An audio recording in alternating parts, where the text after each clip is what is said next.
So I just want to welcome everybody to the first episode of Dream Big, Live Large, the podcast.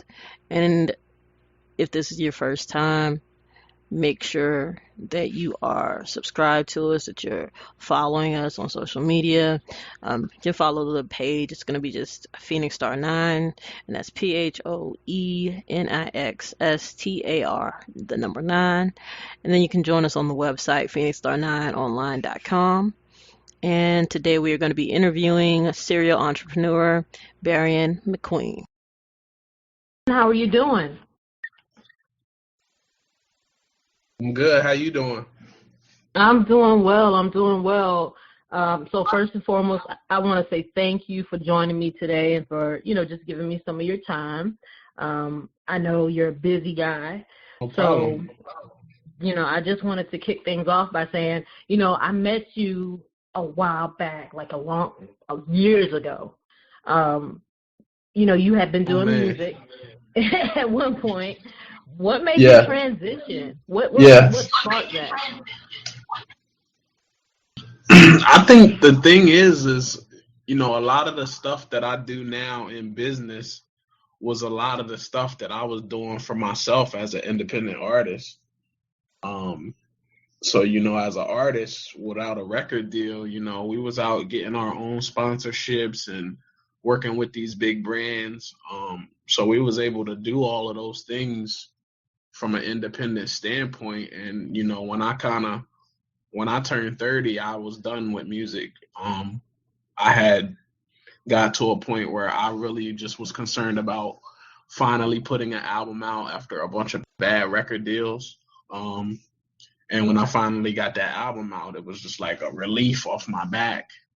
And I just wanted to kind of still be in the music business, but behind the scenes. I didn't want to be the artist anymore. So, the transition to the business world, it seemed a little seamless because I didn't change anything that I was really doing before. It was just from a different perspective. Okay. So when you say from a different perspective for you, right? Coming from even just the music background and just really promoting yourself, what do you look for? What do you look for now in a client? So for once you were on that, you on the other side, but now what do you look for in the clients that you bring in? So from a marketing standpoint, we've worked with some of the biggest brands out there. I'm talking like the Coca-Cola, the Pepsi's and Champion and H&M, those big brands. But those aren't really the ones that I actually like really. We don't really target those. Those just kind of fall into our lap. Right. The people we really like to target though are like the small business owners, because when they come to me from a consulting standpoint or from a marketing standpoint, they don't have anything. They just like, look, I got a business. I know I need to start marketing it or getting it out there.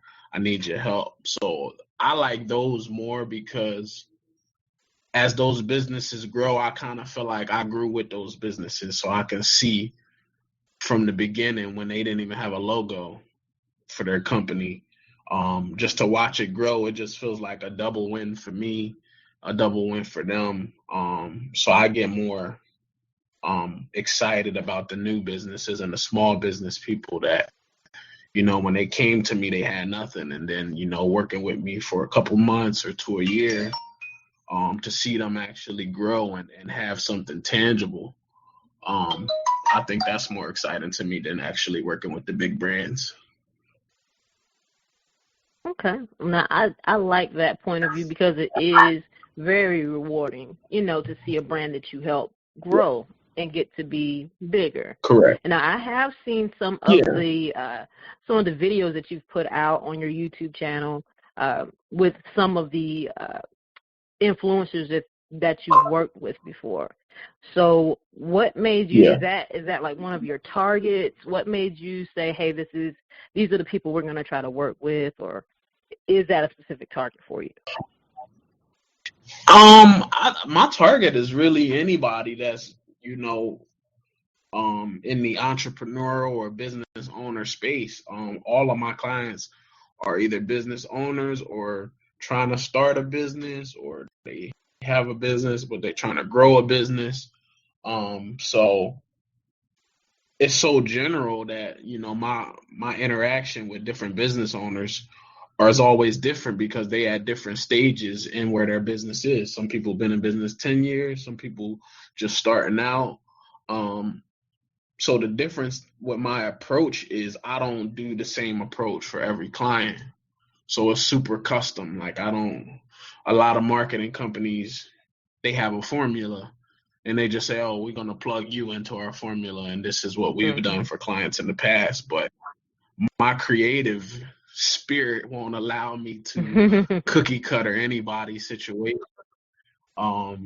So, my approach is a lot more from a creative direction rather than the typical business angle and analytics, and like all that stuff matters, of course, but I used to be a recording artist, so creativity was I think my expertise in growing and targeting prospects for my clients. So the approach is a lot different.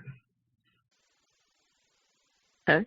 So one thing that I did want to touch on, the name, the Brand Castle. Where did that come from? I gotta know. When I relocated from Delaware to Miami, Florida, and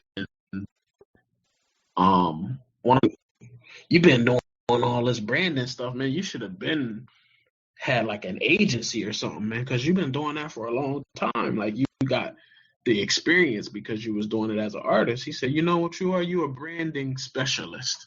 And I didn't even know what that meant at the time. I'm like, a branding specialist? What was that? Like from a consultant standpoint, like you should sell yourself as a branding specialist. When you was a recording artist, you did your own tour. You were sponsored by Ciroc. You had all of these things going. Like, if you do that for businesses, you're a branding specialist. And I never really understood it. I never knew all these years that's what we was doing.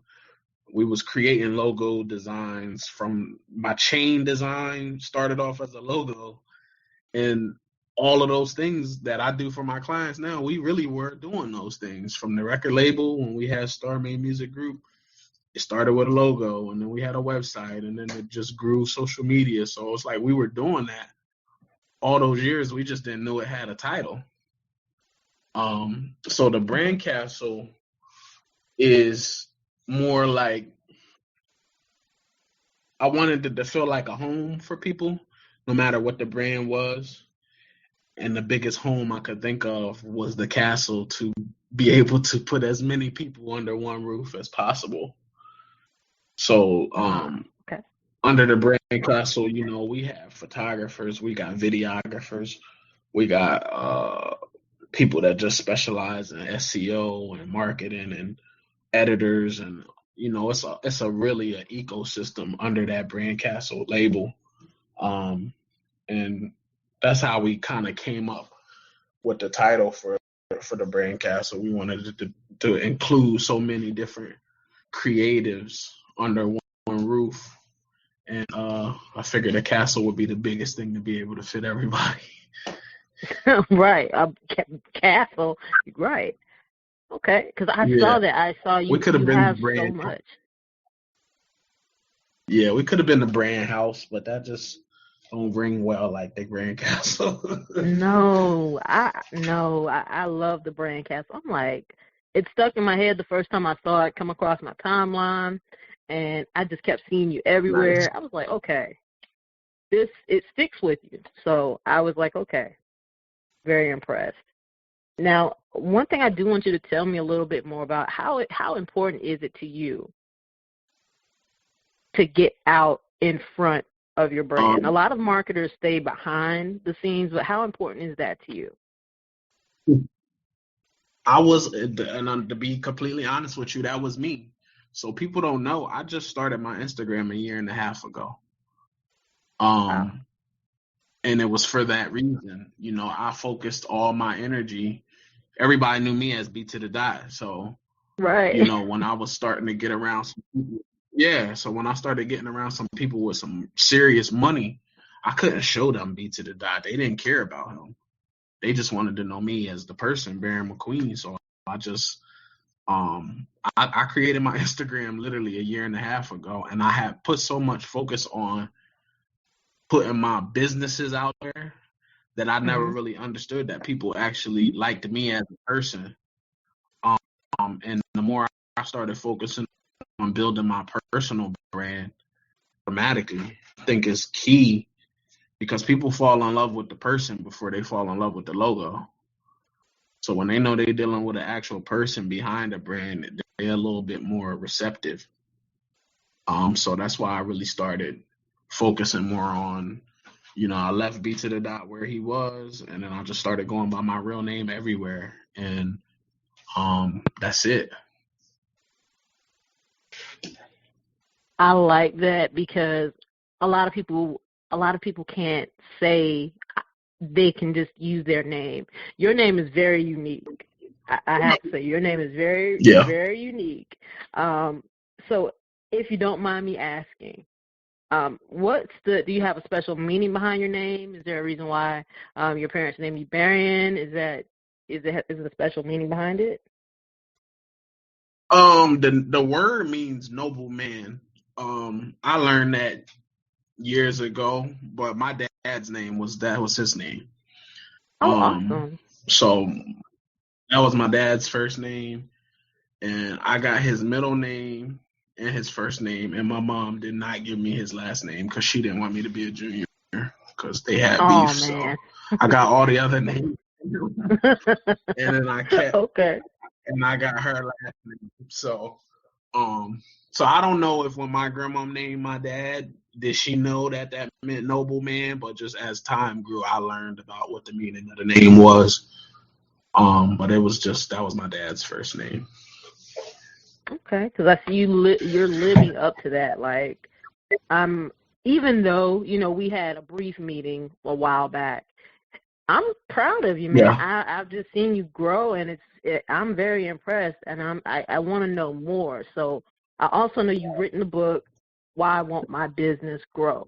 What sparked that book? What was the reason why you came up with that? So I tell people a lot. The reason I'm able to help a lot of businesses is because I used to be an employee, right? Mhm. So from an employee perspective, a lot of business owners, they don't understand the people that make their company work. So I've learned that because I've worked for some big companies and I've grew as big as I can get at a company, and then I'm just stagnant. I can't go no higher in position. I can't make no more money than what I was capped at. But once I made it to like uh almost managerial office, like the right hand man to the owners, when I got into those positions, it was two different companies I've only worked for all my life. When I got to those positions, it's a lot of things that the business owners didn't understand about their employees. And I think if business owners understood their employees a little better, it's a lot of things they would implement in their business structure that would help their business grow because those are the people that's putting in the work really. So your company's only going to be as big as the people that's working for you. So when you don't hold them accountable or you don't have a direct relationship with the people that work for you, it's Mhm. ultimately you're going to either get to a point where your business is going to stop growing or it's going to get worse. So I wrote that book really from an employee standpoint of all working Hmm. for other people and understanding that you don't really understand your employees. So because I had a marketing background, I was able, and then I worked there, I was able to put together a lot of different reports that probably the average person wouldn't be able to do and understand because I was privy to extra information because I was so cool with the business owners. So then I had access to, how much money the company was making, what the expenses were, the P&L sheets, all of these things I had access to. So when I can do that, and then I can find the direct correlation between the people that work for you and the numbers, well, I was able to understand, well, this is why you only been doing 3 million for the last 3 years. You've never grown. But what I understood was when I brought this information to the people that I worked for, people who I thought, we had a relationship in business and a Right. friendship outside of business, they were offended. Mm.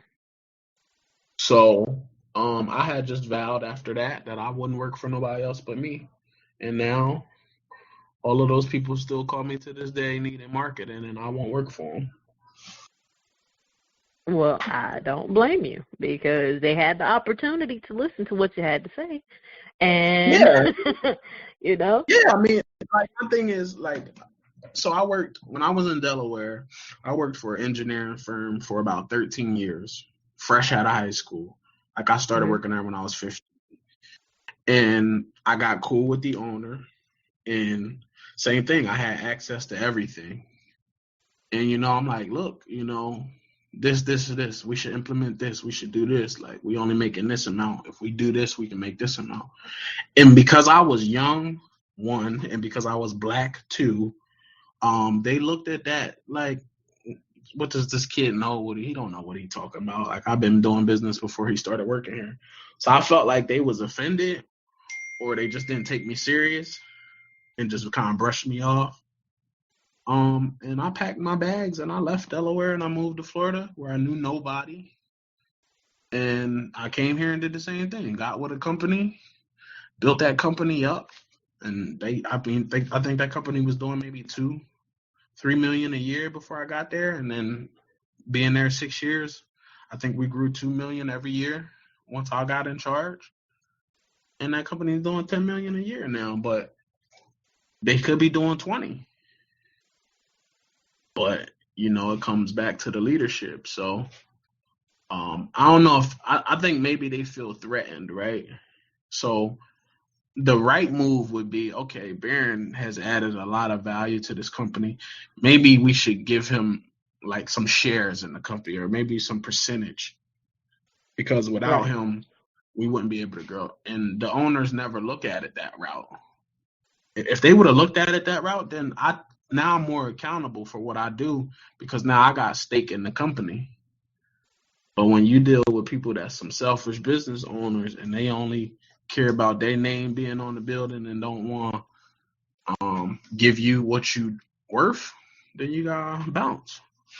So I left and I started doing that for myself. And I'm like, I've been building everybody else's companies and I never bet on me. So the brand castle is different. Our structure is completely different. My interaction with the people that work for me is completely different. So can you tell me a little bit about, when you say the people that work for you, what's the culture like for, maybe if you had an opportunity for somebody to intern at the Brand Castle or to come work for you? What's the culture like? What could they expect if they, were ever extended an opportunity? So my culture is really like, I'm not a 9-to-5 kind of guy. I'm like, let's just work and get the job done. So if it took you 4 hours or it took you 8 hours, but I just want to be around people who are always constantly creating. So even if you're not at the office, but you home and you sending me ideas, like, that's the kind of people I want to work for. And then to them, those people don't feel like they working. Yeah, they get a check or they get paid for what they doing, but they so passionate about what they doing, it don't feel like work. So for me, it's like, I don't like having to show up to a job. Everybody shows up at 9 o'clock. Everybody eats lunch around 12 or 1. By 5, everybody's ready to go, and they've been looking at the clock countdown since 4:45. And it's like, nah. Right. Like, if I say today, yo, we working today, don't go to the office. We meeting at the beach. And let's change our scenery and let's come up with some creative ideas. Like, that's the kind of boss I want to be. And that's the best ideas that we get from a creative standpoint, is when we change the scene. When you're sitting in a cubicle or in an office and looking at the same walls, how can you be creative when there's so much life outside. So it's You're like, absolutely right. I don't want that culture. Like, the world, so like, if I, like, it's to the point where I don't want to have an office no more. Like, we can meet at Panera Bread or Starbucks every day if you want, because it's unnecessary overhead for what we do. We can work from I like wherever. that. Yeah. So like, from, once stuff get back to normal, like, I want to start traveling with the team. Like, I want to be like, yo, let's rent a house for a week in Thailand and work in Thailand. Let's go to Europe for a week and work in Europe. Like, I want to do that. Those type of experiences that people that work for you, they're never going to forget that. If they ever leave your company, they know they're never going to be able to get that experience at another company ever. And that's the kind of impression you want to leave on your employees. And Most I employees like that leave a company, right. it never have to do with the loyalty. It got to do with the money. People got families to feed, so they want to go where the money is the best. That is true. So if you pay people what they worth, like, I don't go to people and be like, look, yo, I'm gonna give you $12 an hour. That's what you're gonna work for. I'm like, nah. I'm like, look, we got this client. This is their budget. Let's break up percentages. This percentage of this campaign go to you. This percentage go to you, and that's it. Like, I'm not in the business of ripping people off and slave people to work for me. I want people to work with me because they believe in what I do and my vision for the company.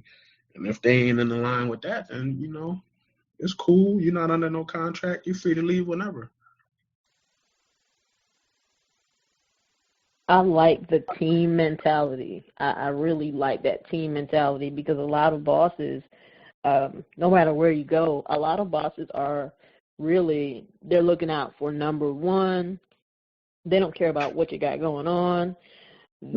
Some people, they want you to stay in that whole little hamster wheel, and you seem like you want to change it up for the people that you work with, and it's not just an I thing. It's a team thing. It's a we thing. So I can really respect that. Pretty awesome. That's always been my thing, because I know for a lot of years, when I take my example for the music business, I didn't see the most success in music until I put the right people in position on my team. But I was so selfish in music that I didn't trust nobody, that I wanted to do everything. I was my photographer. I was the producer. I was the video man. I wanted to do everything because I didn't trust nobody. But I was burning myself out. So when I started letting go of the reins and, putting some people on my team that specialize in the things that I needed, and, that's when we had the most success. So, I mean, the same thing goes for my business. I can do everything at my company, because if anybody leave me on any given day, the company won't stop. Like right now, my company's not working right now.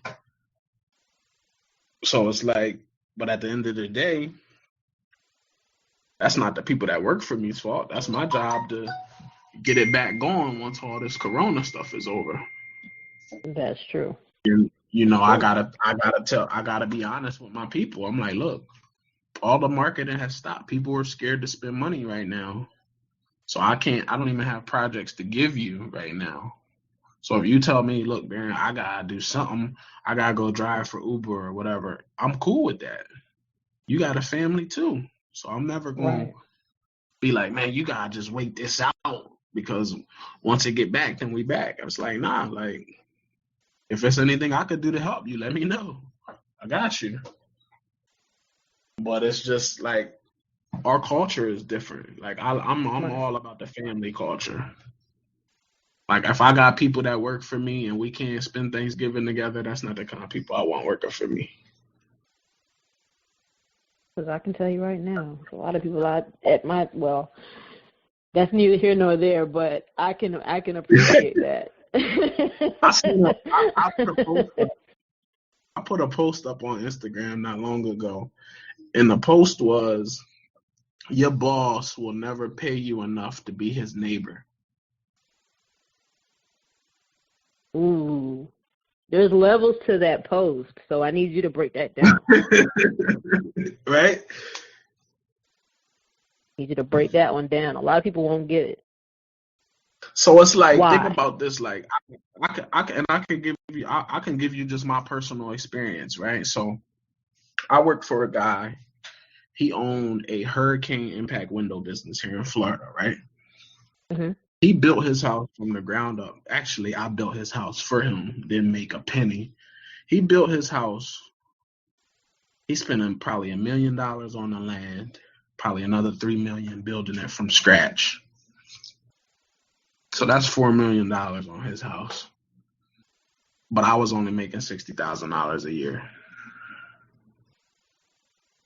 What? So you put that in perspective, I would never be his neighbor. You're never gonna be able to be in a position. That's the difference when you work for people. Nobody ever gonna pay you enough money to where you can be at the same level that the owner is at. Never. It's impossible.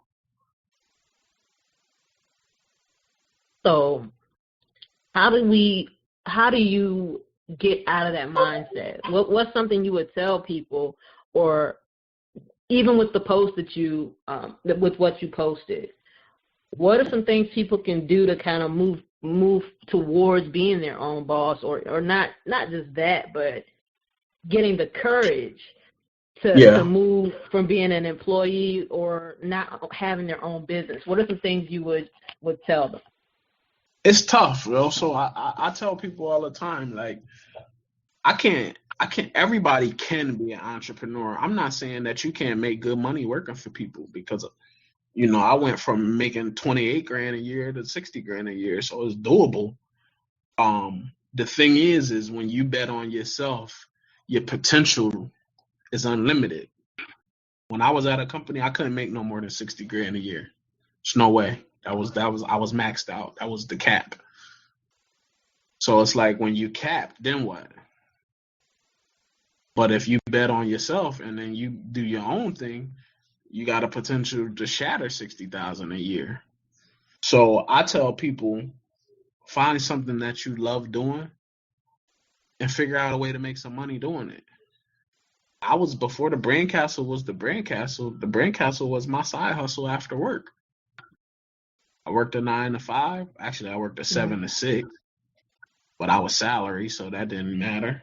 So I worked Right. a 7 to 6, and then when I got home, from about 7 to maybe 1 in the morning, I was working on the Brand Castle stuff. And to the point where I started making the same amount of money, working less hours, doing my stuff. And I'm like, this don't add up. Like, I'm putting in 60, 70 hours a week for this guy for 60,000. I'm only working 4 hours a day on my stuff, and I'm making the same 60,000 on the side. So it's like, oh man. So then I had to bet on myself. I'm like, if I'm making what I'm making there, working less hours, of course, if I put more hours in, I should be able to make more money. So that's the thing. But I try to stress to people, the goal is to be able to have more than one stream of income. That's Because true. for right now, like, I always stress diversification. Like, I got stock invested in the stock market. Do I know what I'm doing? No, I don't know what I'm doing. I'm just trying to diversify. Yeah, that's the truth. God's honest truth. You I, I sound like started me. in, I started investing in stocks through Cash App. I don't know if you got Cash App. Yes, and So, yes, same, so same. Cash App allows you to be able to invest right through their app, right? Hmm. So I invested in Netflix probably like a year ago. And I put like $100, I think, in the Netflix.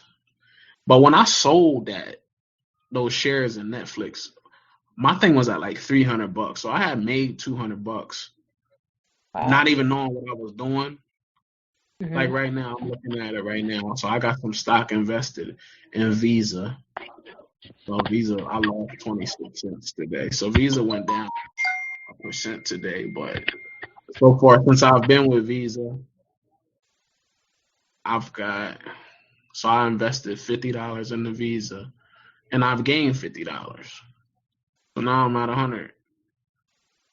Wow. So it's like, I'm just always looking at ways to diversify. So, for example, my marketing company, the Brand Castle, is shut down right now. We can't work. I can't have people in the office. The building we working in is shut down. Um, of course, my clients is freaked out. So they like, yo, marketing is always the first budget that's cut, which should be the last budget cut, but it's not my money, so Right. I can't tell them how to spend it. I could just consult them and say, look, people are home. This is the opportunity you should be spending to spend marketing dollars. But everybody's so scared. They don't know what's going to happen. Their employees are not working. So I get it. So the Brand Castle is stopped right now. But I own a real estate photography company that's booming right now. Realtors can't show houses right now Right. because but my photography and video company, Real Estate Captured, they doing all the virtual tours for the realtors right now. So Well, that's awesome. had I not had just that diversification, I'd be screwed. I'd be home watching Netflix like everybody else, not making no money. But you know something that I've noticed that with everything that's going on, and it does sound like it did hit a part of your income. But at the same time, there's so much opportunity out here with given it's a crisis. You know, I get it's a crisis, but there's so much opportunity. And you just showed that there is a lot, there's still opportunity out there. That's it. So I always tell people to diversify. When I bought my house here, I bought a nice house. Actually, I bought this house because I was going to flip it and sell it. But once we started working on it and we found out it was actually on the water, I decided not to sell it. But I bought the down payment for my house. I got the money from selling sneakers on eBay. Really? I made $10,000 selling old Jordans on eBay. But you know something? People don't understand. Like, even though a lot of people don't understand when it comes to the money, or not the money, but the value in the sneakers. There's a lot of value because there are stories behind those sneakers. I used to work as a trainer for Nike.com, right? Mm-hmm. For their customer service. So we had to learn the culture. I had to teach people. I had to teach the customer service reps about the culture. And there are people paying so much money for sneakers. So I can see why you made that $10,000. So now is that something you still do? Well, check this out, right? So when I was doing that, I didn't know it was a big thing. Like, granted, my shoes were in mint condition, but when I moved from Delaware to Florida, I didn't have none of the boxes because they wouldn't all fit in the car. Right. So I came with just the shoes, but somebody told me, yo, man, if you're not going to wear those Jordans, why you don't sell them online? And I'm like, nobody going to buy a bunch of used sneakers. They like, yeah, they do. People buy them and trade them and everything. So I didn't know that was a thing. And so I got on there.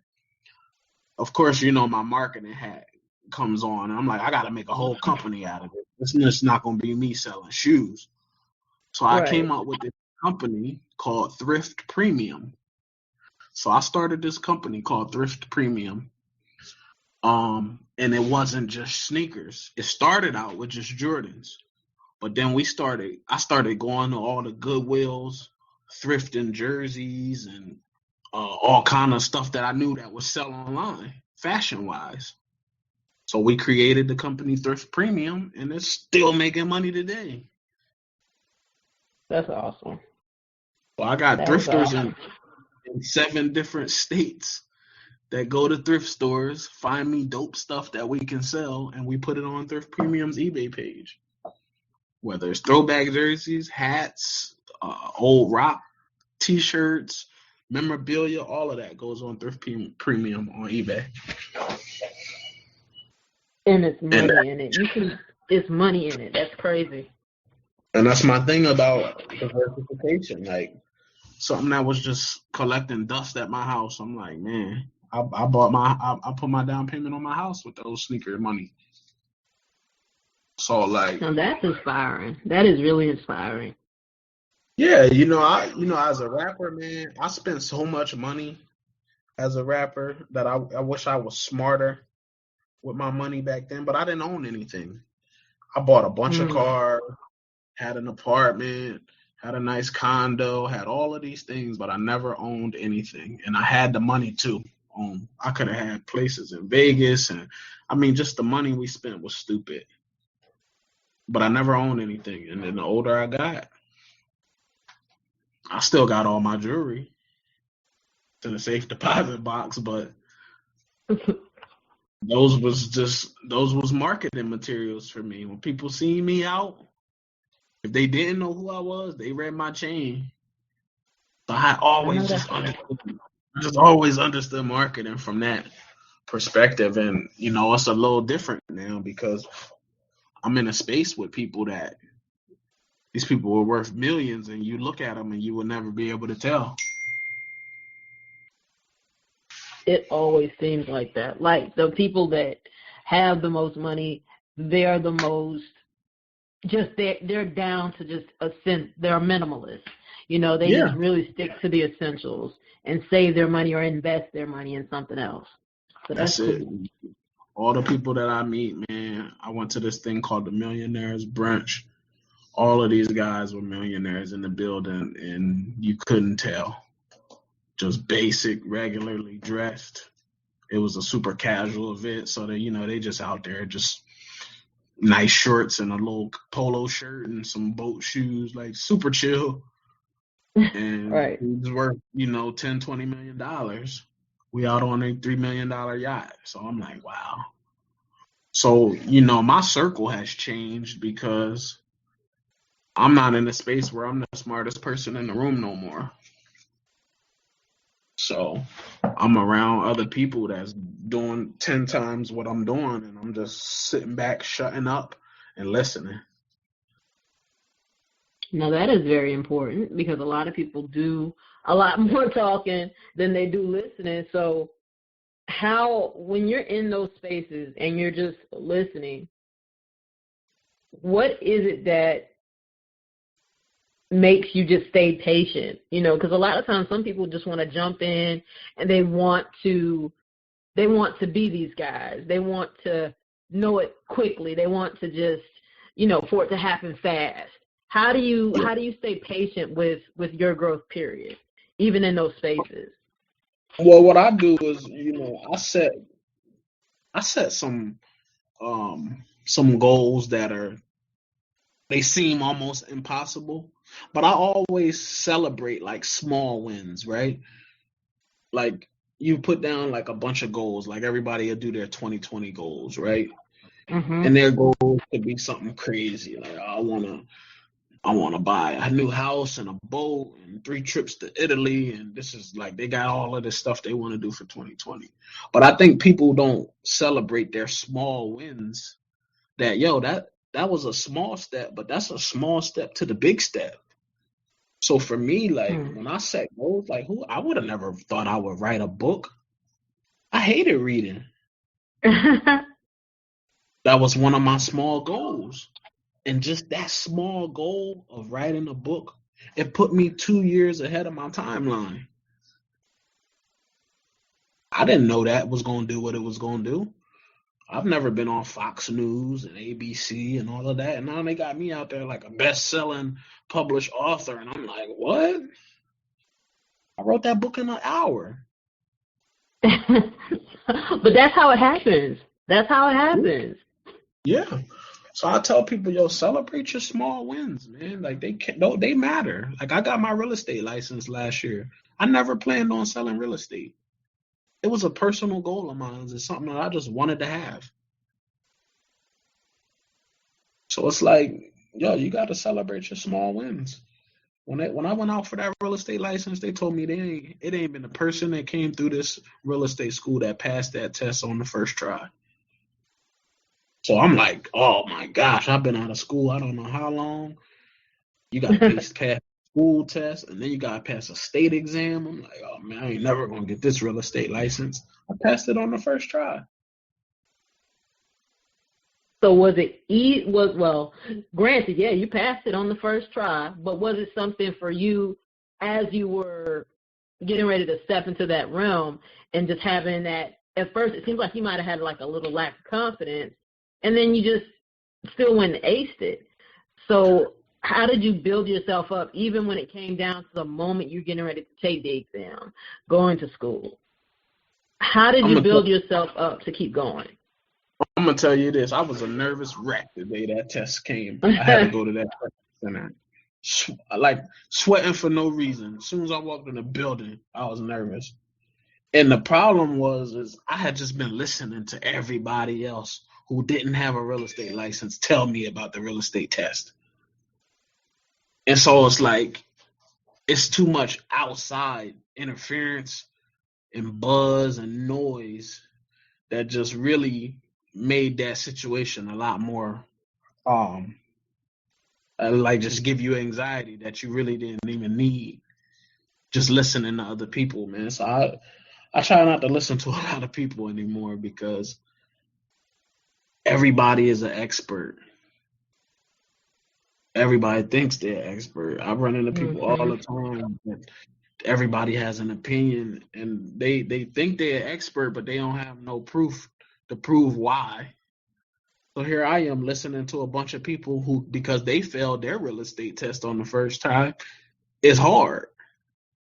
So now I'm like, oh my gosh, this test must gonna be crazy. Like, cause that guy, he's really smart. I know him. And no, he just was a bad test taker. And I didn't do nothing but take all other people's doubts and put it into my brain that I'm gonna be a nervous wreck doing this test. And it was done on the first try. So it's a lot of outside influences that really affect probably our emotions and how we do things. So for me, it was just like, you know what, just cancel all the noise, get out there and get it done. Like I was so focused on getting it done, but my reasoning for being a realtor had nothing to do with the same reason everybody else wanted one. I wanted it because it was a personal goal for me. I never wanted to be a realtor. Like, I'm going to be selling houses like they do on $1 million listing, and no. It was a personal goal for me. Every time I set a personal goal, my focus is different because I don't tell nobody what I'm doing. Don't nobody know what's going on. I don't post about it like, oh, about to take the real estate test. Like I don't do none of that.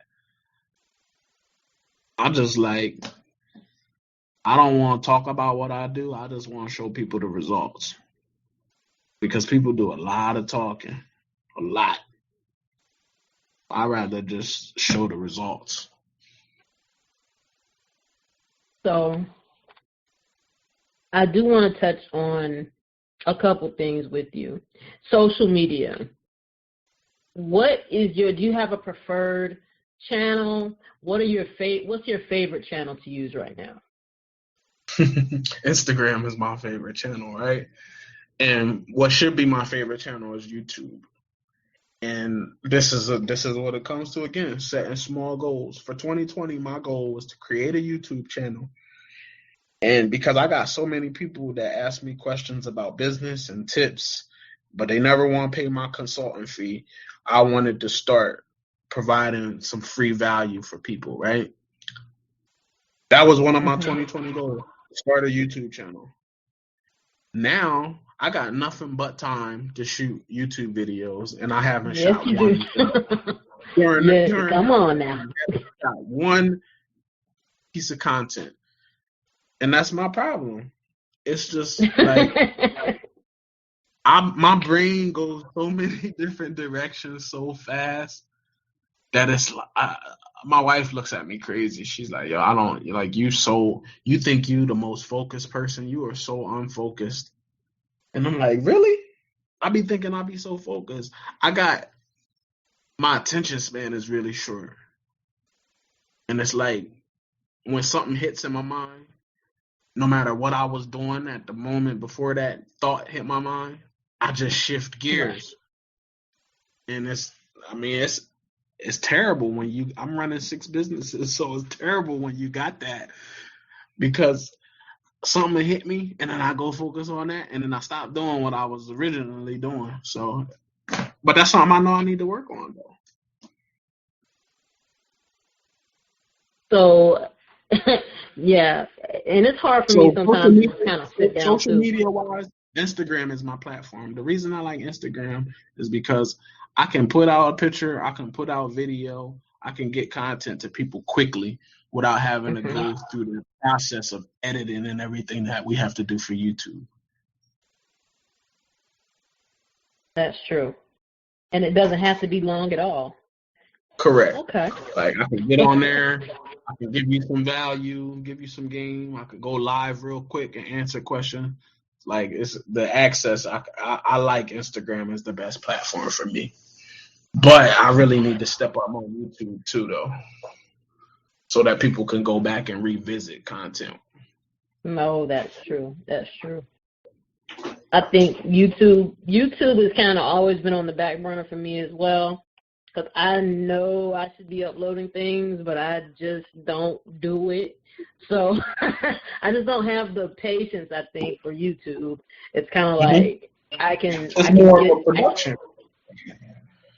it is, because when you look at people that put, like, the YouTube creators, the influencers, they put a lot of work.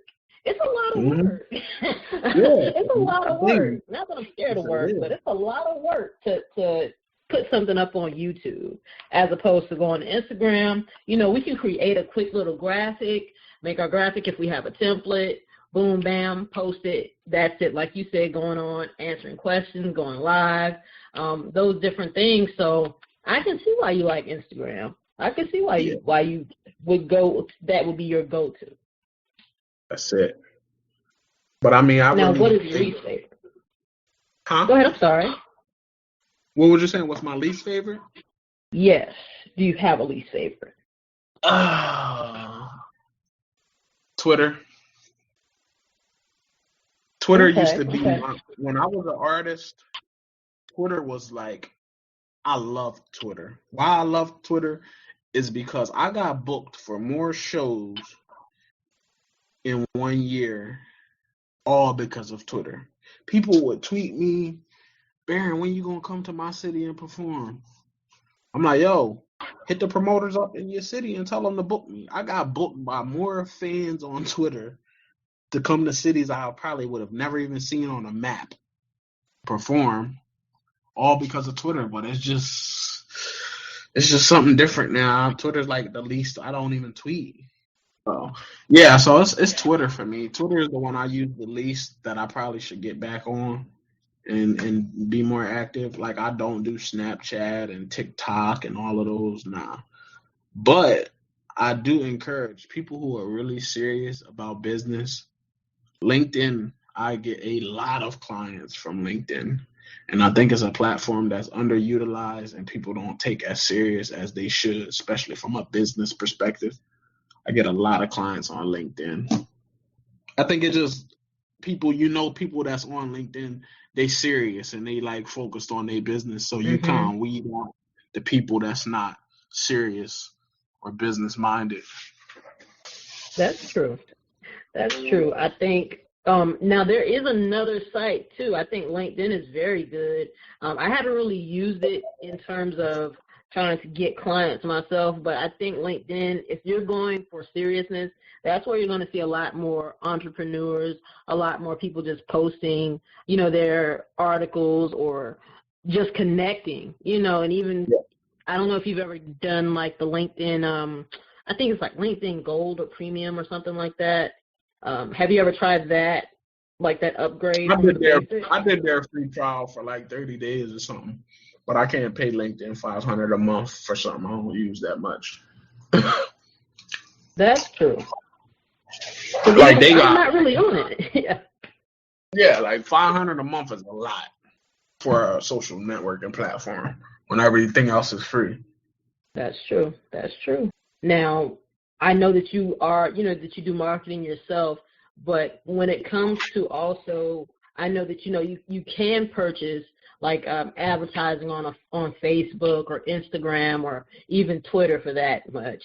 Do you use that? Do you think that that's even effective to purchase advertising through those type of ways, or no? This is a interesting topic. So maybe 6 months ago, my answer would have been no. I don't trust nobody's advertiser site. I don't trust Google. I don't trust Facebook ads. I don't trust nobody that's running ads. In the last 2 months, 3 months, I've had some clients that have run Facebook ads, and I couldn't believe the results that they got as far as leads. I'm talking like 150 leads a month. I've never been able to accomplish that for not myself, not for any client before. So once I started seeing some, now granted, this client was a tax company, so I was just attributing the success of the ads because it was tax season. Right. So I'm like, you know what? You got a accountant and tax office. Maybe that's why this is tax season. Maybe that's why the results yielded so favorably. So, I was like, you know what? Let me give this Facebook ads thing another try. I just was completely like, nope, it's bogus. They just charging you for reach, and it ain't reaching nobody. So I did it for another client. And the same thing, man, this guy was getting like 50 leads a week. He couldn't keep up with the leads. So I'm like, man, so the reason I like Facebook ads now is because they actually have an advertising section called Get Leads, right? So this is an ad set where the person actually has to put their information in, name, phone number, email address, and what they want. And you get that lead directly. So I like that Facebook has incorporated actual lead capture. Now, granted, you still got to call the lead and qualify it, but it's not just like reach and how many people click the link type thing like Facebook used to be. Now you actually got some real people that you can say, hey, I see you clicked our ad, you inquired about our company, want to understand what you do and how we can help. So I always recommend Facebook ads right now, right? Because if you do Facebook ads, you automatically get Instagram. So when people be boosting their posts on Instagram and stuff like that, they wasting their money. They should do that stuff on Facebook because you'll get Instagram for free automatically. So what I want to say, I have tried the ads. I think that they do bring in people that you would never really expect, and you wouldn't really expect for it to have that type of effect sometimes. But I think the ads work. I think I've tried Twitter before. I don't think it was that, to me, it wasn't that successful. It didn't have that many leads, but there are so many other avenues I think that can also work for free. Now, is your business also on? It's another site called Alignable. Have you heard of Alignable? I've heard of that. Yes, I've heard of Alignable. Actually, the people that hooked me up with Alignable set me up with. They told me about Alignable. They told me about Upwork. They told me about, it was a couple of different ones that I end up just putting my company on all those sites. Okay. I will make sure I look for you on Alignable and try to connect with you there. I think they're kind of limited, though, as far as like the connections you can make per month with them, unless you upgrade, which I'm not going to do. I think that it's an interesting platform as well. I'm going to have to really look. I don't think I think somebody in my office set it up, but I think I need to personally put one up for myself personally. Oh, yeah, definitely do that. Because you'll be surprised. You'll be meeting people in your area, other business owners. So I think that may just be like another little outlet for you. But what I want to say as well, I want to thank you just for even just taking the time and just even having a conversation. One thing that I also wanted to ask you about, the calendar that you put out. What made you create the calendar for social media? Like I saw the commercial for that you did on YouTube. I think it's super creative, super helpful. Tell me a little bit about why you decided to come up with that. So when I started working on personal brand and I started going and getting interviewed by some some big outlets. Everybody always asks me, you be going to these conferences and you be speaking on business and you don't ever sell a product at the end. Every entrepreneur we come, they sell something at the end. They come, they motivate the crowd, they do a big speech, and they say, hey, if you want to come to the back, then you can buy my course on 6 steps to 6 figures or whatever. You know how they do. And I was Right. like, well, I don't know. So the reason I created the calendar is because a lot of people who reached out to me to consult, they wanted to hire the brand castle to run and manage their social media because they didn't have the time. But when we told them the price, they couldn't afford it monthly. Mhm. So I say, yeah, we can run your social media, but we charge $1,500 a month to run your platforms and create your content and all of that. We'll do it, but it costs.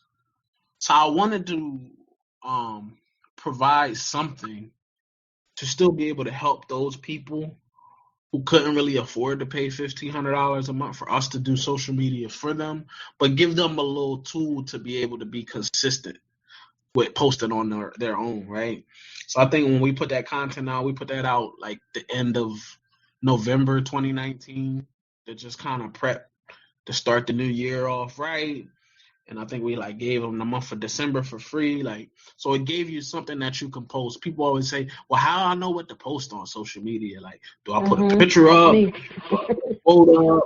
Can I do a video? Like, what do I do? So this calendar, it took me like 2-3 weeks to make this calendar. Like, I had to come up with something for every day for the year 2020.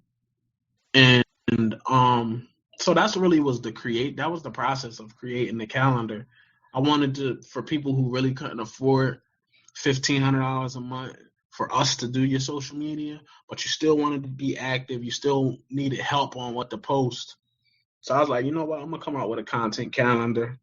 I'm gonna make it like super affordable. I think the calendar was like $29 or something like that. And it did really well. I didn't have to track it. It was just like people could go right on there, they can pay for it, and they automatically get the download link for the calendar right to their phone. So I didn't have to like manage the sales of it. It was all digital. And it did really well. I mean, I don't really promote it no more, but it's still selling. Just because people don't know what to post on social media. I got a lot of clients that are True. realtors, right? So the Mhm. real estate agents, they don't have time to do anything on social media. They were just ripping and running. And I'm like, look, if you take my content calendar, you sign up for a website called buffer.com where you can schedule and put all your posts in a queue for like a month. You don't never have to worry about posting. You just gotta prep your content at the beginning of the month and let it run. So that's what they was doing. So that was the real reason behind creating the content calendar. And then, my team, they like, yo, we're gonna make a cartoon for you to post on your social media. And I'm like, they make this little cartoon guy, got a little I belly on him. saw They was it. like, that's you. I said, I was yo, like, that is yeah. him. What's happening? I was like, yo, you know what? I love it, man. Let's do it. And it just people just respected it. But it's like, every time we do something for me, it's ultimately adds to what we can do for other people as the brand castle. I got a bunch of business owners hit me up like, yo, can you make me a little cartoon? And we want to do a little 30-second snippet yeah, we could do all of that. So every time we do something for me, it's just something that the brand castle adds to the portfolio of things we could do for other people. So I'm really like the guinea pig. Well, it worked because I was like, wait a minute, that looks just like him. This is crazy. That's And crazy. I got some animators on the team and That's awesome. people that just genius, man. They just I trust them with everything. So they just send it to me and like, yo, this is what we did for you. Tell me if you like it. And it's probably 9 out of 10 times I always like it on the first try. So but it took a while to get to that point. Some people didn't make it. Listen, you hit the nail on the head. They got you down to a T. I was like, this is amazing. Like, I was like, wait a minute, and they typing and it's real. But I love that creativity. I was like, you really are putting yourself out there. Like I said, I'm seeing you everywhere. So just to kind of wrap things up a little bit, I do want to ask, what are 3 goals that you are looking to accomplish this year for your business?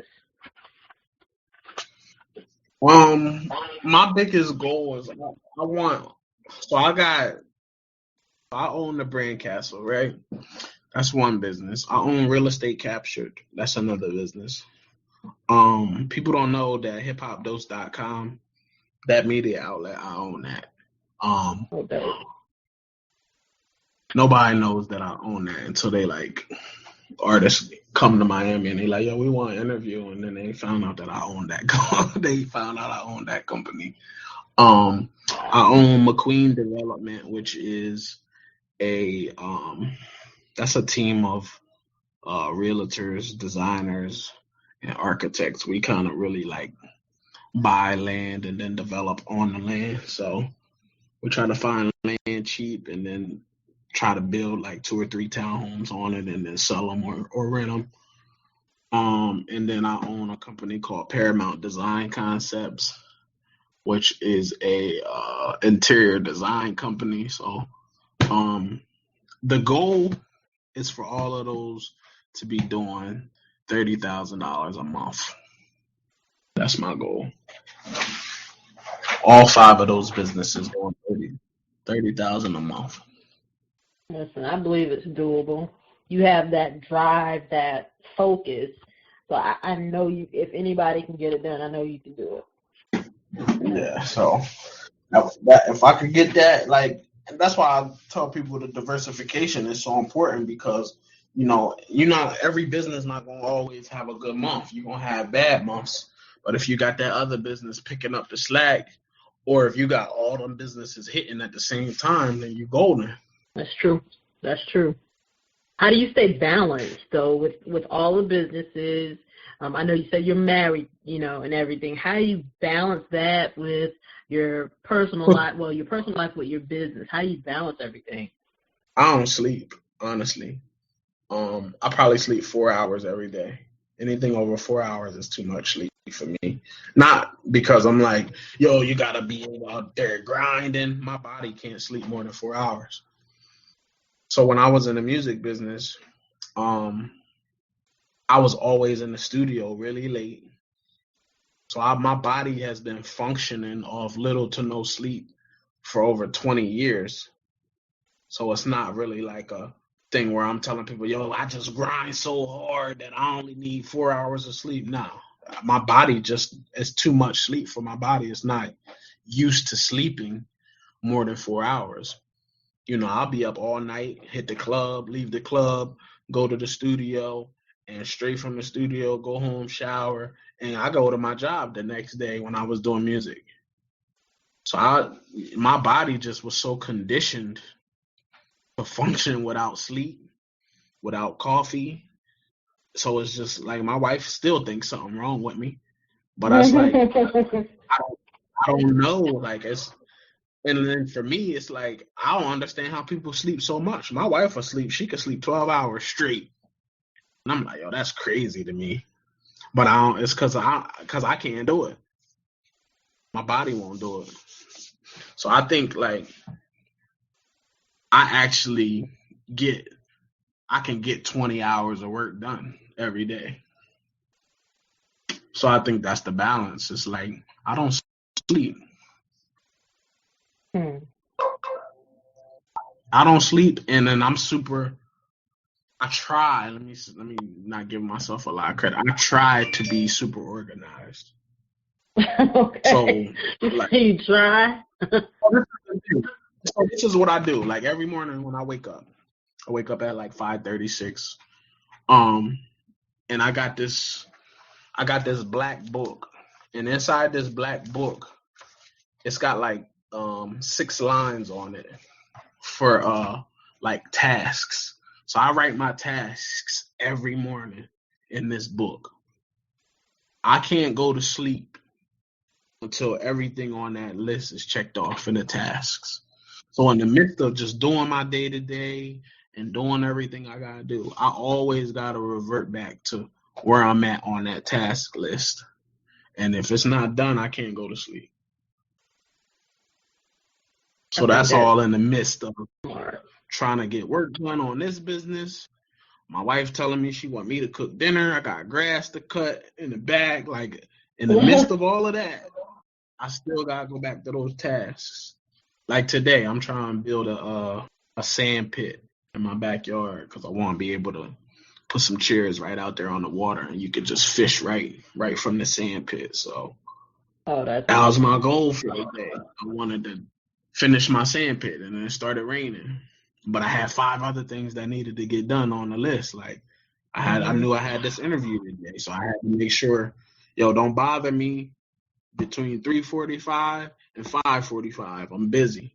So it's like, it's just really about that kind of structure. Like I know I got a task list every day, and I don't go to sleep until the task list is done.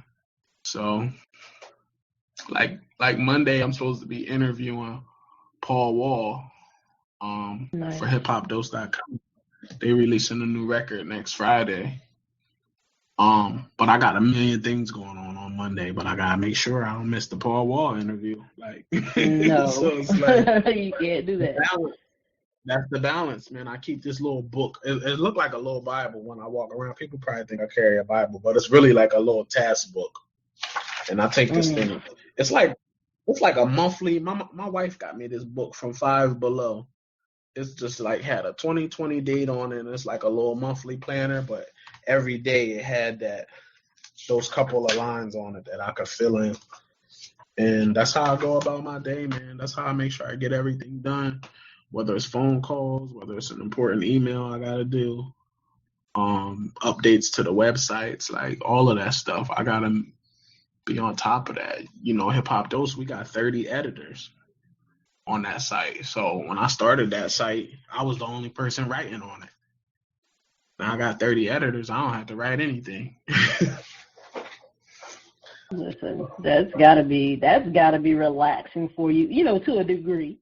That's gotta be like, okay, yeah, I can kind of chill. I gotta chill now. Yeah, I gotta trust what people putting out because ultimately that reflects on the brand.